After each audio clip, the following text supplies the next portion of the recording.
Bocoran Airlangga, Jokowi siapkan diskon pupuk non-subsidi 40% untuk petani.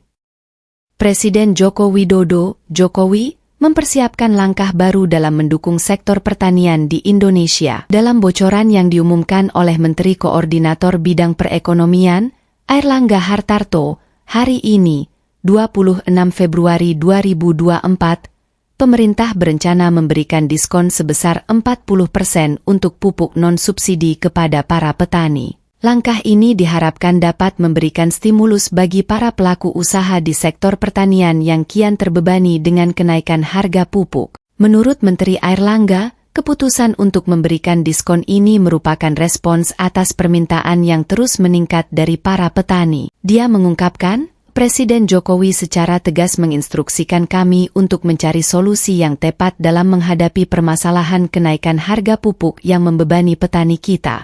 Diskon sebesar 40% ini akan diberikan untuk jenis pupuk non-subsidi, yang cenderung memiliki harga yang lebih tinggi dibandingkan dengan pupuk subsidi. Diharapkan, langkah ini dapat meringankan beban para petani dalam memenuhi kebutuhan pupuk untuk proses pertanian mereka. Airlangga menekankan, pemerintah berkomitmen untuk terus mendukung para petani dalam meningkatkan produktivitas dan kesejahteraan mereka. Pemberian diskon ini juga diharapkan dapat mendorong efisiensi penggunaan pupuk, sehingga tidak hanya memberikan manfaat ekonomi langsung bagi petani, tetapi juga berdampak positif terhadap lingkungan. Dengan adanya diskon yang signifikan ini, diharapkan para petani akan lebih terdorong untuk menggunakan pupuk secara bijaksana dan efisien, sehingga tidak hanya memberikan hasil yang optimal bagi tanaman mereka, tetapi juga menjaga keseimbangan lingkungan. Namun demikian, langkah ini juga menimbulkan sejumlah pertanyaan terkait implementasinya. Beberapa pihak mempertanyakan mekanisme distribusi dan penyaluran pupuk yang tepat agar diskon ini benar-benar tersalurkan kepada petani secara merata di seluruh Indonesia. Airlangga memberikan jaminan bahwa pemerintah telah merancang mekanisme yang transparan dan akuntabel untuk memastikan bahwa diskon ini benar-benar dirasakan oleh para petani yang membutuhkannya. Selain itu,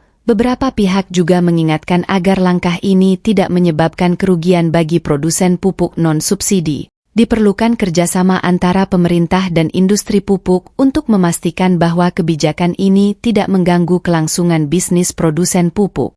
Airlangga menegaskan bahwa pemerintah akan terus berkomunikasi dengan para pemangku kepentingan terkait untuk menemukan solusi yang adil bagi semua pihak. Kebijakan diskon pupuk non-subsidi ini diharapkan dapat menjadi salah satu upaya nyata pemerintah dalam mendukung sektor pertanian, yang merupakan salah satu pilar utama dalam perekonomian Indonesia. Dengan adanya langkah ini, diharapkan sektor pertanian dapat terus berkembang dan memberikan kontribusi yang lebih besar terhadap pertumbuhan ekonomi serta kesejahteraan masyarakat petani di Indonesia. Penantian akan kepastian implementasi dan dampak dari kebijakan ini akan terus menjadi sorotan publik dalam beberapa waktu ke depan.